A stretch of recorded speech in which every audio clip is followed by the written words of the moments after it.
ഖ്വാജാ മെഹബൂബിൻ തിരുവരുളാലേ രാവേറെ ചൊല്ലാൻ 1000 തഹ്ലീലുകൾ. ദൂരെ പുണ്യമാസം പോയി മറയുന്നു ഹറമിൻ പടിയോളം രാവുണർത്തും പാട്ടുകൾ. പാടിടും പെൺകൊടി ആരാണു നീ?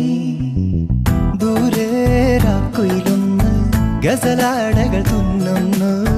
പെരുന്നാൾ പിറ കണ്ടേ ഫാത്തിമ. അലിയാരുടെ ഓമന ബീവി നബി തങ്ങളുടെ ഫാത്തിമ ബീവി. അൻപെഴും മെക്കയിൽ ലാവു കണ്ട് തക്ബീർ വിളിക്കാനായി മണലോട് മണൽക്കാട്ടിൽ അത്തറിൻ കാറ്റു വന്നു.